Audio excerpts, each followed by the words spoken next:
My name's Gary Lynn, and you are on Creepids Cryptids.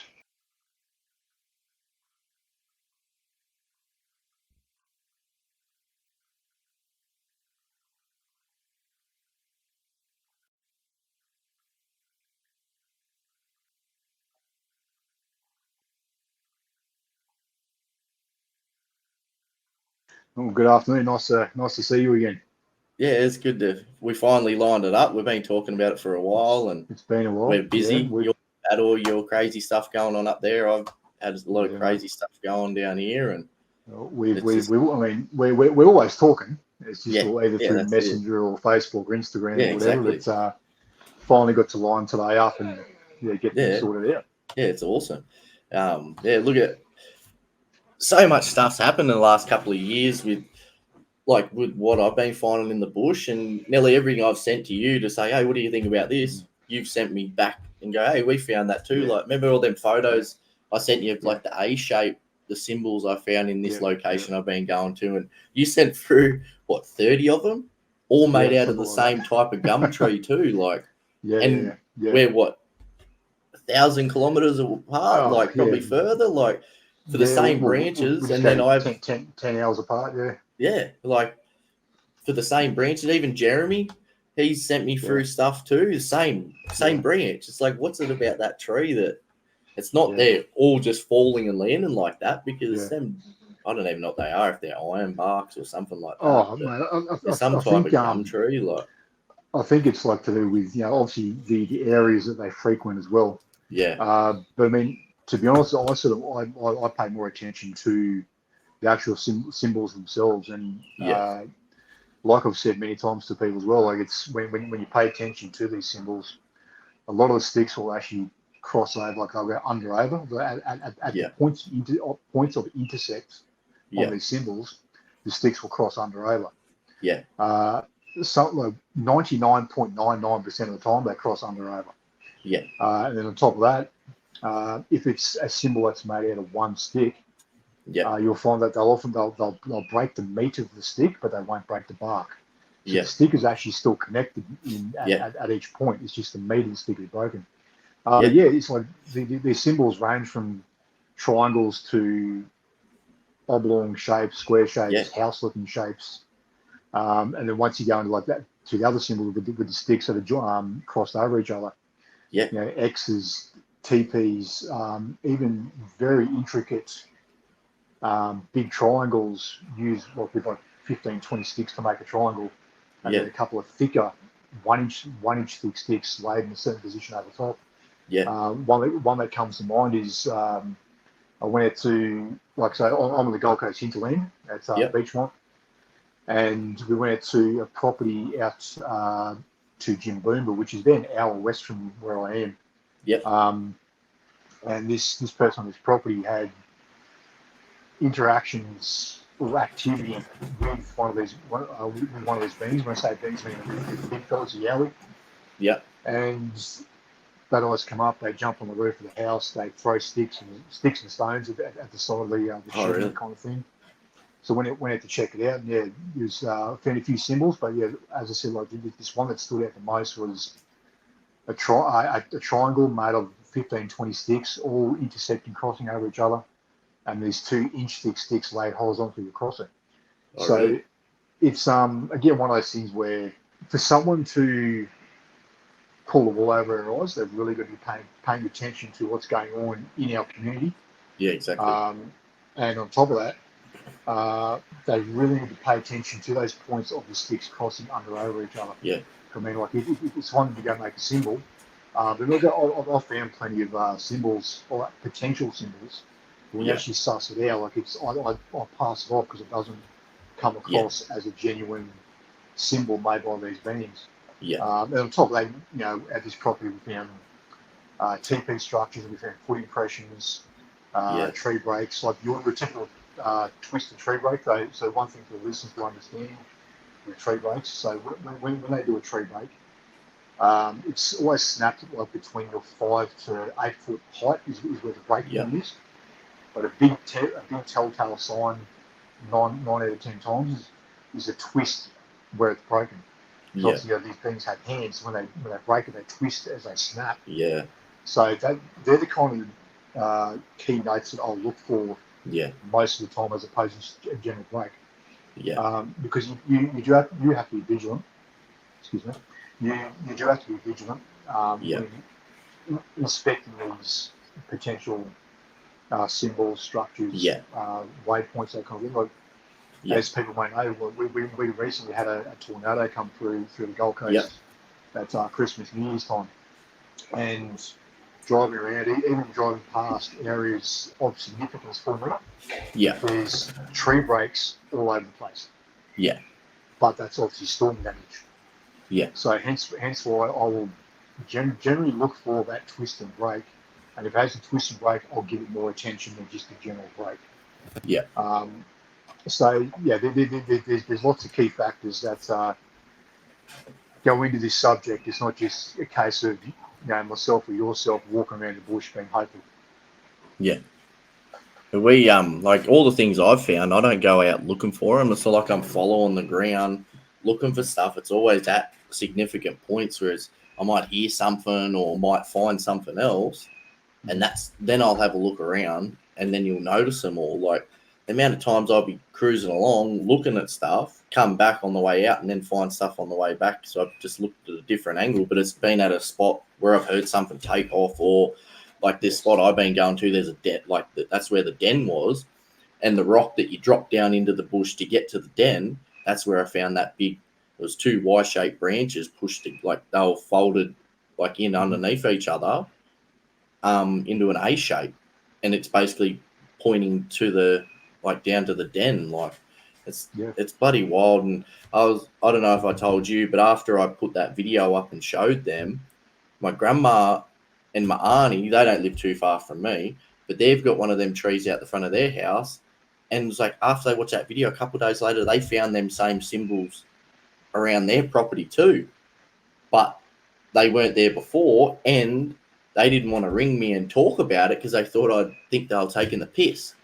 You know what I mean? They rang my dad and told my dad about it, and then my dad got onto me and said, "Oh, just letting you know, Grandma and Leslie, they found that same symbol a couple of days later after watching yours, and it freaked them out, but they didn't want to talk to you in case you thought I had, oh, whatever, Grandma, you're just taking the piss out of me. Oh, you found the same one." But yeah, it's wild. I don't know whether they like that sort of tree, or it's just maybe it's easier for them to be able to shape them into the symbols that they need. But a lot of the ones I found on the ground have got the same tree, and like you said, there's not bark hanging off them or anything. They're broken perfectly. It's like they've used scissors or something. Like there's no bark coming off them where they've been broken, and with that type of tree. But I've seen the ones, like you said, the other tree breaks that that's done by them when they've got the twist in the bark and the bark's twisted. Where we have a big storm, the branches snap off. They don't break and twist and leave half the bark twirled around, or like you said, like you found the bits of blades of grass that have been woven together and stuff like that.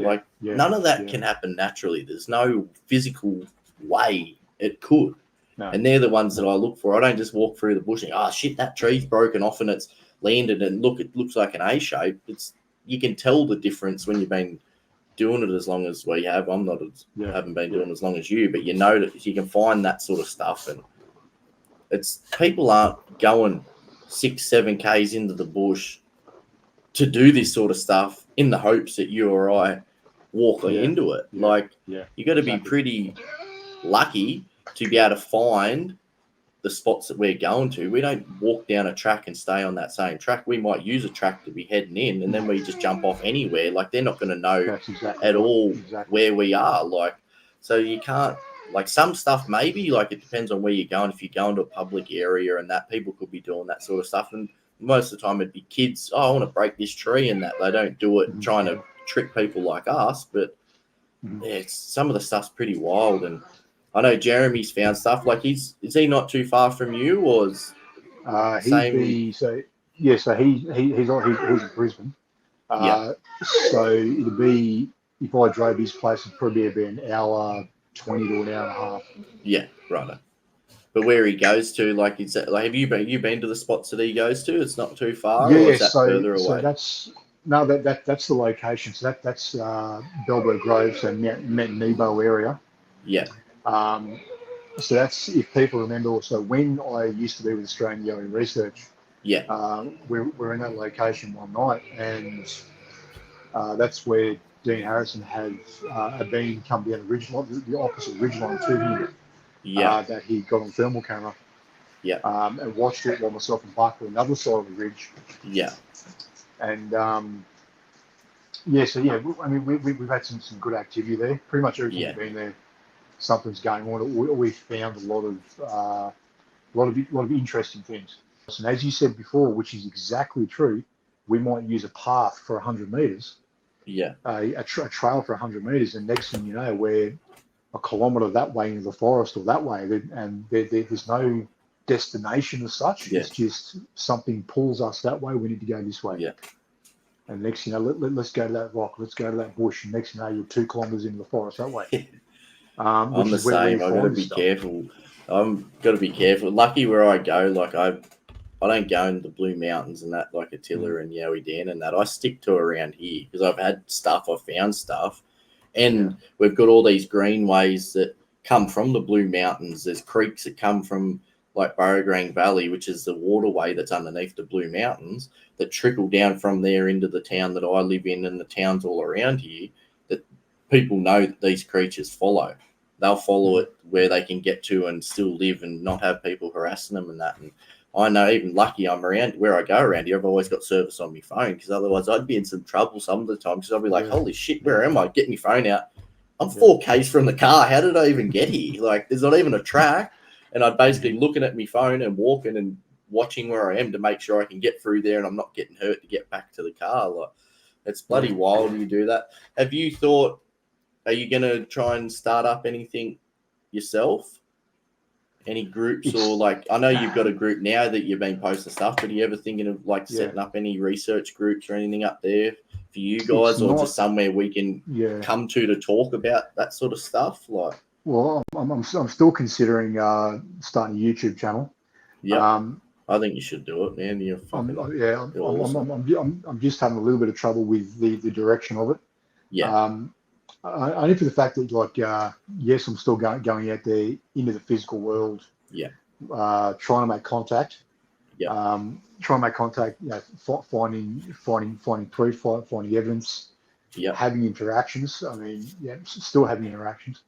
Yeah. But what a lot of people are having trouble grasping with is the energy direction of this subject. Yeah. If you want to call it spiritual, that's fine. Call it energetic, that's fine. Whatever makes people feel comfortable when I talk about this situation. But the problem is, what a lot of people don't understand is, like, I didn't just wake up one day and decide, right, I'm going to start meditating with these beings. Yeah. That's not how it happened. Like, yes, I've always meditated, I've always grounded, but I decided to go down this path. Yep. Not only this path, I'm still taking a very physical presence. Yeah. With the research, but I'm also delving quite heavily into that energetic path as well. And the reason I'm doing that is because it comes back to experiences that I've personally had, and even when I was with AYR, energetic experiences that we've had.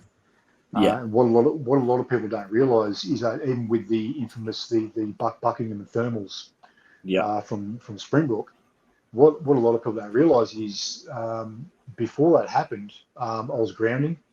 I was off meditating for 45 minutes in the forest, but actually pretty damn close to where those beings stepped out on camera for buck. Yeah, that's crazy. You know, whether I left an energetic imprint on the ground where I was meditating, I couldn't tell you. But yeah, I was off meditating for 45 minutes. Yeah, I didn't know that. That's before that happened. And then the whole night through my phone, I was playing the earth frequency through my phone. Yeah. So just down low, but and that's what a lot of people don't understand. Like, I can't say yes or no to that. Yes, my meditation, my grounding, and playing earth frequency all night played a significant role in those thermals that Buck captured. I can't say yes or no to that, but it was definitely a contributing factor. Well, it happened, and you've got that thermal footages and that. Like, you go out and do the same thing without your meditation and playing your music and all that. Yeah. And if it doesn't happen 9 times out of 10, That's right. then That's right. you know that. Like, that's what you can do with your YouTube if you wanted to do that. Say, this is what I'm doing, and I'm going to show you how it can work, and then I'll show you when it can't work, and do that. Go out and do it a few times when you're doing that, and see if anything happens, and then go out and not do it and see the difference, and then you can sort of rule that out. If not, it might have been a coincidence. Like, you'll know if it was a coincidence or not. But I know with the stuff that I've found in that, man, like 99% of my stuff, there's been wild, weird, energetic stuff happen beforehand. Even my first encounter with a dog, man, all them things that, remember I was saying, like, my song on my Spotify changed to a song that I'd never heard. I forgot my wallet. I got to a place, the gate was locked, so I had to go to that spot. Like, all that different stuff happened for me to get there, and then that happened. All the spots at this new location, my last 5-6 videos I've been there with Attila and Yowie Dan and all that, I found that place because I was going to my cousin's place. I was driving around and she rang me and said that they were going out like spotlight and going hunting. I was like, I don't think that's a good idea. Like, they wouldn't have shot me, but just being in the area with them shooting, if anything's out there, nothing's going to happen because they'll go quiet. They'll go into hiding because people are out with guns and that. So I thought, I'll just drive around till I find somewhere. I'd never thought in my wildest dreams that I would have pulled up at this spot because someone said, hey, we'll go down. Someone said to me, like, drew me to that driveway. I pulled up, and within 2 seconds, I have a feeling of something's watching me. Pull my thermal out, start recording that being sticking its head out behind that tree looking at me. My thermal dies. I pull my Sony camera I've got up here out with my night vision camera. My night vision torch doesn't work. Pull my torch out, my normal torch to light up the area to see the thing. That torch dies. Like, all that stuff happened out of just a little feeling I might stop here. But everything that's happened out these spots have had something like that, like being involved with it. Like, I would never thought I'd been there. And every time I go back there, I'll turn up and I'll know if I'm going for a walk in the bush or not because I get that feeling. And if I get that feeling, I go for a walk and I find something. Like when I found the den, that was down a dodgy old road nowhere near where I'd been going the first couple of times I'd been there. I thought, I'll go down. Something's telling me to go down there. Oh, what's that rock? I'll stand up on that and have a look, see if I can see the water. And directly underneath that rock, there's a den there. And then I find the symbol and stuff. Like, it has a big part, whether people believe it or not. These beings are being drawn to these locations that are significant with energies, and whether that's affecting us and bringing us to those spots too, or these beings are letting it out, letting their energy out to draw us in because they want us to know about it. And I don't know if you've spoke to them much, but I know Stephen and Evan Strong, they believe with the Yowies and stuff that they've heard stories from elders and they've had stuff happen that tell them that the Yowies want people to know about it. Like, they want people to know that they're out there. And they've spoken about the Aboriginals and the Yowies used to have a treaty together, and they used to work together to look after the forests and all that sort of stuff. And that's why if you talk to an Aboriginal person, like I know because I'm Aboriginal and I go to Land Council, you mention Yowie and their eyes are tweaking without them even having anything happen to them. It's like goes back to like that DNA imprint. Their generations of families have always been terrified of the Yowies because they broke the treaty with them.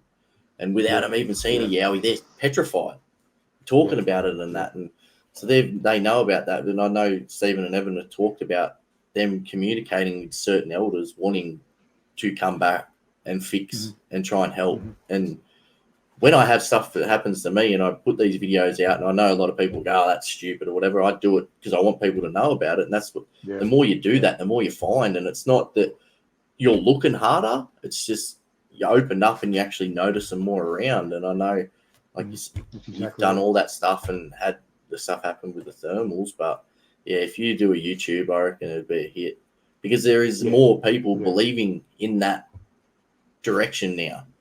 With people that never thought about it before, going, holy shit, there's a connection here. Like, it has to be. Like, for the stuff that they do when they cloak and stuff like that, you're not doing that unless you, like all the people that meditate, and I know I've heard stories of people meditating and making their limbs go disappear in front of 1,000 people and stuff like that. Like, if you know how to manipulate the energy around you, you can do anything. And if you're doing that, and there's people like us that pick up on energies and signs and all that, when they're doing that, we're feeling it too, and it draws us to it. And if you, I reckon, you kill it, man, if you do that. And I love, cheers, bro. I love, like, eventually, like, I'll come up and visit you and that, but I love to get you down here to these spots that I've been going to. And it's like I've shown on, you seeing me drone footage, it's like a big canyon, and it's all granite, it's all sandstone, it's all the rocks that let off energies that these creatures are always being found around. Obviously, there's water, and we always find them around water too, but it's just an area you get out and you can feel it, like it's different there. And there's cave systems there that I'm claustrophobic, so I haven't gone in them, but I'll find someone that wants to climb around in some holes. But like, there's so much stuff in these locations that they want us to know they're there. They let us know, and if they don't, they can just pop away and you won't see them. For sure, definitely. No, I mean, I'm definitely keen to do the channel. I'm just trying to really focus on the direction, and how to approach it in the best way. Because I mean, people that don't follow the energetic way, or meditation or grounding or the woo or whatever they call it, like they just they won't have a bar of a day. I can't. This is the thing that they think that because had interaction with someone recently where because I'm me, I'm not saying I'm anyone special. I'm just saying because I'm me, people know who I am, and now I'm talking about energy and stuff like that. They feel that because I'm saying it, that they must believe it right here and now. Yeah. And it's like, no, you don't. Like I'm quite happy to talk about it and tell you about it, but you need to lead your own self down that path. I can show you the path. But I can't make you walk the path. You have to come. You have to come about those ideas or realizations yourself. But people tend to get so defensive because you can't show them the magic trick straight away. And they don't realize that, again, this didn't happen overnight. It's happened over years and years of experiences with people who even happening around people who aren't of this path. They still witness and experience it. I mean, like it obviously sounds very much like myself, yourself, is that we follow our intuition, follow our instinct, which leads us these directions. And as you said before, you know, I have to go check that out. I don't know why, but I have to go down this area. It's the same thing. I mean, like even that night that Dean got that thermal at Bellberg Grove where Jeremy is, the reason that we decided to set up base camp over there is I got a strong pull to the other side of the dam. And so I left them all there. I walked the other side of the dam. Something was pulling me over there. So I went and checked it out. Next thing I find multiple foot impressions stepping up over a log. And then I kept tracking these impressions going up this particular ridge line. And Dan's like, what do you reckon? I said, we have to set up camp here. So we set up camp. And next thing you know, that night, Dean's got one on thermal that he's watching walk down the opposite ridge line. Unfortunately, it was just before he got one of those new IR50 thermal cameras. It was on his old FLIR camera. His old FLIR camera doesn't record or it takes photos, but crappy ones now. It stopped recording videos, so the best you could get was that crappy photo that he got with the the head shape and eye shine poking around the tree. But otherwise, you know, like it's. I mean, coming back to my path. I mean, again, I'm still heavily involved in the physical research aspect. I mean, I can't wait for the day that I can look them in the face out in the forest, even off the back of their house. I mean, again, live in the Gold Coast hinterland and beachfront, and we've had them multiple times come up to the back of their house. And coming back to the energy side of that, the reason why they started coming up to the back of their house is so I decided to do Reiki levels 1 and 2. And once I did level 1, that's when things started kicking off. I made contact within meditation. So as part of your Reiki levels, there's a 21-day meditation that you need to do every night for 21 days. And then once you do level 2, then it's another 21 days. Yeah. So within between levels 1 and 2, I was meditating as I was meant to. And because it's Reiki, there's a process you have to go through with the meditation. Yep. And then I saw within meditation, I guess I saw behind the veil, as people call it. Yep. And I saw the whole troop as clear as I can see you right now. Yeah, right. Their facial features, their look. Yep. There's like 2 seconds for each one. There's eight members. Yep. 8 members. The second last one was a juvenile. Yep. Big black eyes, small round head, and looking up like that. Yep. I can remember that one. And the very last one was a conical head with a fringe that hung down like this, which I got the impression was female. Yeah. And then once I saw that 8th member of the troop, I then went to a location. I can still see the location right now. Yeah. I had no idea where it was because I think I tapped in. Well, I know I tapped in unexpectedly. Yeah. I think I also tapped into them unexpectedly. Yeah. And I went to this location, and I'm looking at this slight decline of the ground. There's a fallen tree. I'm just standing there looking at this area, and this wave of energy would come over me. Who the hell are you? What the hell are you doing here? Yeah. I'm saying, I apologise. I'm just trying to make contact. I mean no disrespect. The wave would go away. The wave would come back. It just kept like the ocean. Waves coming in, crashing and going, just like that. And then I come out of it. But the crazy thing was, I didn't feel like I was in a meditation. Or I felt like I was just sitting on the couch with my eyes closed. Yeah. And then nights later, we started having activity coming up to the back fence. So our property, basically on one side we've got 11, they've got 11 acres. This side they've got 9.5 acres. Yeah. Our half acre was subbed off their 10 acres. So they've got 9.5 now. Yeah. But once you go off the back, it's just forest all the way down through the army land down through Conundrum Base. Yeah, I've seen the photo. It's awesome. It's a bloody awesome location. Yeah, and like there's no obstruction to stop them coming up. Yeah. And I've been down there. Even with the neighbour with the 11 acres, I've been down the back of his place. It's all beautiful forest, and I've made 2 track impressions, two casts from 2 track impressions down there. Yeah. But over the years, I've heard tree knocks down there, that kind of thing. But again, coming back to the Reiki, after making contact, after the level 1 attunements, then they started coming up to the back of the property. Yeah. Leaving sticks woven through the fence. You hear them. Yeah, I remember you showed me some photos. It's bloody awesome. Like that's not a tree. It's not blowing off a tree and leaning in the fence like that. Oh no, it's a chain link fence. It's a stick it's a trident stick. Yeah. About 500 mil long. Yeah. And it's woven horizontally through the chain link fence. It can't fall out the end of the tree. It's so hard. I'd struggle to do that. You know what I mean? Like, yeah, exactly right. I've seen the photos. It's like similar. It's wild. And then you got like there's only like even the story I was telling you about last night when the wife and I were at the back. Yeah. I was having my lemon and honey, and she was having a green tea, and we're having a chat, looking at the stars and the view off the back with the mountains. And she pushes my head around and says, look, and over towards Binnaburra, which is a tourist destination up here. Yeah. There's lights in the sky, and it's the same spot that we've seen lights in the sky many times.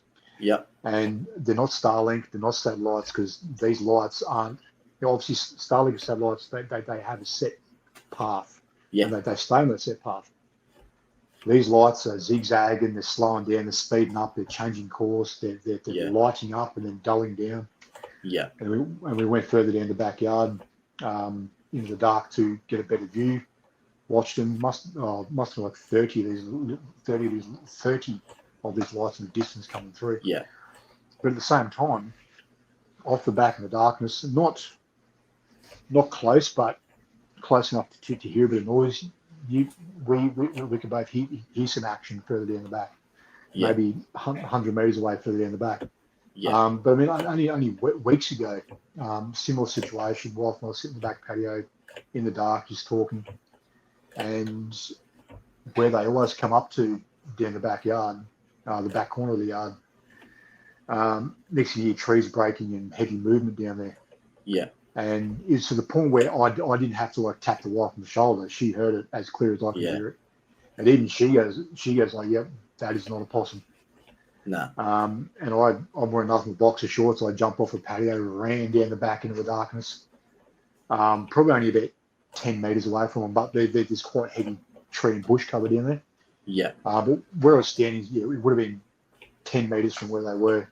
I'm sort of standing waiting. Come on, like, hello, brother, sister, you there? Hello? Yeah. Nothing.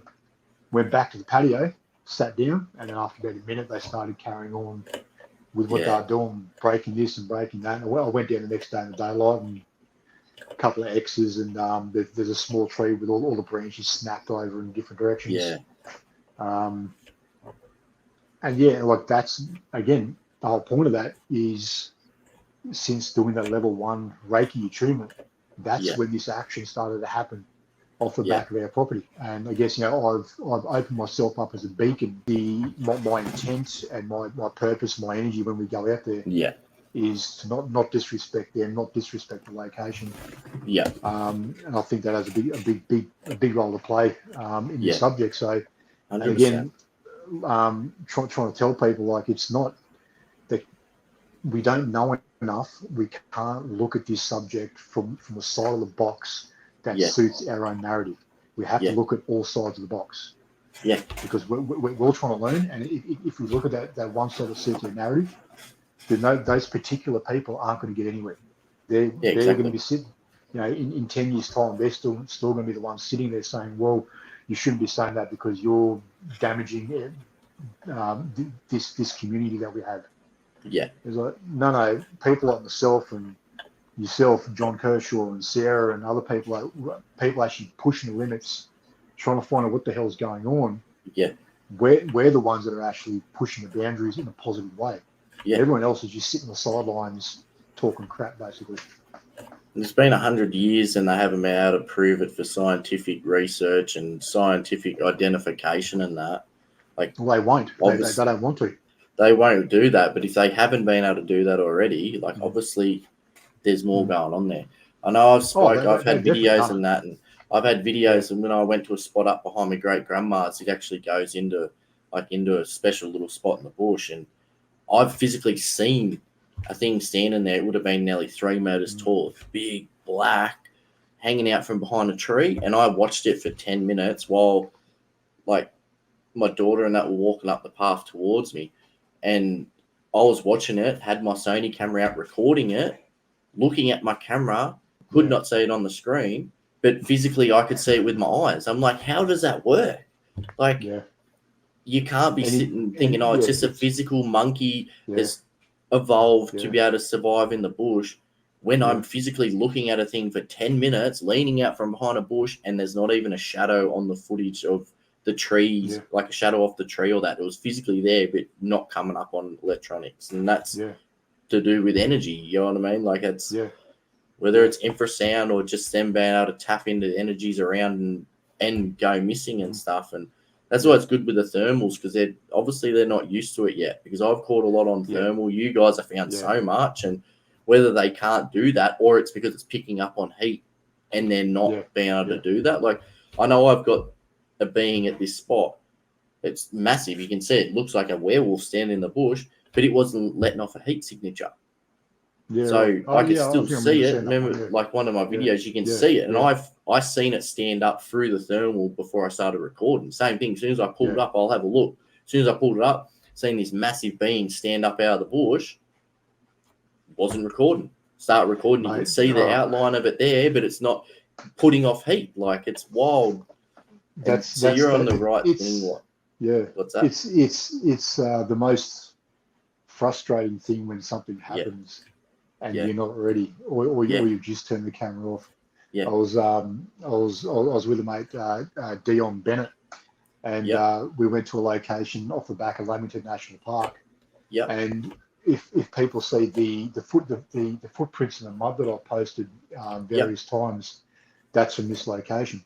Yep. And I went out there and I with Dion this particular day, and we basically it's a national trail.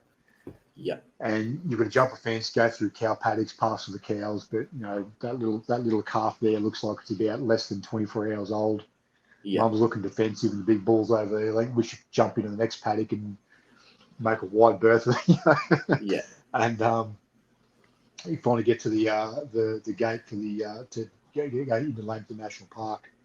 We get over within meters. Dion finds a partial footprint with toes, and we keep walking, and we get another couple hundred meters up this trail, and even when you're walking this particular path, because most people don't realise that it's there. Yeah. So it's you just look at the ground, like there's no shoe prints, boot prints, nothing like that, because no one knows it's there. Yeah. And we're walking along another couple hundred meters, and then I find an X marker on the ground beside a tree. Yeah. So I'm looking at this X marker, and Dion finds something else of interest. So I've got the camera filming what he's looking at, but then we come to the decision that it's probably just a natural little stick thing. Yeah. I stop recording. And then we turn around. We're looking at this X mark on the ground beside the tree. Yeah. And next thing you know, from down below where the creek is, the only way to describe it is a big ape, like a silverback gorilla sound. What? Oh. From down the creek. Yeah. And I just stopped recording because I've just filmed what he's looking at, and now I'll stop recording and looking at the X marker, and this big vocalization happens, and we were just blown away. Like, as you know, Yowie vocals in Australia are so rare, and even the ones that are out there, they've got to really fine tune that recording to pull the audio out of it. Yeah, you wouldn't have had to do anything with this. Yes, you could clean it up a bit. Yeah. But it was that big and clear, showing the raw audio, and people would have been blown away straight off the bat. Yeah. So of course I start recording straight away, and about a minute later you hear it again, but it's further away in the distance, so this thing's moving away. But the second vocalization was had a reply of a tree knock, which wasn't far away from us. Yeah, right. The camera picked up the tree knock, but unfortunately didn't pick up the big silverback vocalization that was further away. But mate, it was like it was one of those situations. We were so in awe of this vocalization, but so bummed that the camera got turned off seconds before it happened. But at the same time, dude, they would have picked up on it. Oh, and they would have done it and then laughed and went, cop that, you bastards. You missed it. We knew what you're doing. The amount of times I've seen stuff when I've been out and I haven't got the cameras on or turned them on, or even just gone for a walk somewhere and not even thinking about going to see stuff. Yeah. And the amount of times it happens, and you think, these pricks are playing with me. They know what's going on. They're going, cop this, or I'll be recording. I go, I've got it. I have a look. My GoPro's jammed, or the battery's died, or my camera's not been recording. The amount of times I've heard noises and that in the bush, and it's like the time I went to this spot and I was walking through, and something in the bush said John, said my name. I recorded the whole thing, but you can't hear it on the recording. But you heard it. It was enough for me to turn around. I thought, maybe one of my mates had turned up and seen me or something. And I've been talking to one of the elders at Land Council, and he worked up the Pilliga in one of the sawmills, and you know about the Pilliga, the amount of stories and that have come through there. And he's told me stories of being Aboriginal too. He's heard of more stuff, and he goes, the Yowie, they're up there. Yeah. This spot that I've had the dogman encounter, he goes, I know they're there too. I've heard them. I've heard them at night, and I've heard this, and I've heard stories. But the Pilliga and that, like the stories that he've heard, it's not just Yowie stuff and straight out. It's a big creature walking in the bush. Like, one of his brothers had a truck break down on him through the Pilliga, and he pulled up, had to change. Didn't break down. Sorry, done a tire. He had to change a tire. He's working in the dark with a dirty little headlamp that can barely see the ground. He's got the tire off, putting it back on. doing the lock nuts back up. He puts his tools down, grabs something from the truck, comes back down, sits back down, goes to do it. As he's going to pick up his tools to start doing it again, something handed him that tool. Oh, wow. In the middle of the night, middle of the Pilliga, no one around. He turned around, he grabbed it and went, like he grabbed it over his shoulder. And he's like, hang on a minute. And he turned around, nothing there. Oh, like, nice. Love it. And he said his brother drove to town with only 3 of the 6 lock nuts on. Got there, he goes, I don't care if this tyre comes off. And he goes, I don't care if I blow 13 tyres. I'm going to grind the ground out on my rims until I get to town. He got there and then put it back together and that. And he goes, what the hell is that? He said, that's not Yowie. He goes, but it probably was. No. It's been watching him because he's on this side of the road for ages. And I don't know if you've heard of the story through there of a truck pulling up for a break in the middle of the night. The guy wakes up, the truck being pushed over, and cows, like, because he had livestock in. Yeah. And cattle being, like, whatever it was shaking the truck to the point that it actually laid the truck on its side and cattle got out. And there's still there was still cattle missing to this day that weren't accounted for that come out of that truck. Like, that's even, I've heard truck drivers tell me about that when they've heard of my stories and that. Just, did you ever hear about the truck in Pilliga that got knocked over? The truck drivers know about that, not Yowie people. The truckies talk about something knocking it over and taking cattle out of the back of one of the 2-story livestock trucks. It's bloody wild. I've said that to so many people that it's known in the trucking community about the Pilliga. Yeah. And I mean, even a friend's husband of my wife, he's a truck driver, and even he and his father know about the Yowies and the Pilliga Princess. Yeah. And it's just one of those commonly known things, mate. Yeah. He was telling me about that too, the Pilliga Princess, about how she come to be, what she was, and that. And I just thought it was a kid, and apparently it's not. It was a lady that used to walk the streets, and that's why he was the elder was telling me all about it. Yeah. It's the same as like the area you guys go to and you are, and the spots that Tiller and Yowie Dan always go to in the Blue Mounts. It all seems to be their like beacon areas. You know, the sightings up where I am, like with the big fellas, like, and I know everyone thinks that Springbrook is the number 1 hotspot for Australia / Queensland, but I will say that the man I'm on Beachmont, it definitely gives Springbrook a run for its money. I mean, we've been living up here 8 years now. 8 years, and over those 8 years, there's been some incredible stuff. Even just for the locals, stories that come out. You know, especially once they found out who I was and where I live. A lot of locals would start having a chat, and so and so's seen this, and even actually, I was just talking to a lady the other day. Got to try and catch up with her because with the paranormal nights that myself and a mate Clyde Watts were hosting, one of the people that come to those paranormal nights, he sent me a message saying someone he knows further up the road. She, I can't remember exactly what it was, but it's a way of energy work. Since she's been going in that direction, she's going to have some activity off the back of her place. So at the moment, trying to line up with her to go suss at the back of her place and have a chat and see what's going on. Yeah. Awesome. But I mean, like, you know, with being up here as well in the mountains, obviously an incredible view of the sky. Yeah. Always seeing not crazy stuff, I should say normal stuff. Yeah. Strange lights in the sky, zips and zags and flashes and streaks and that kind of thing. You know, it piques your curiosity quite high. Yeah.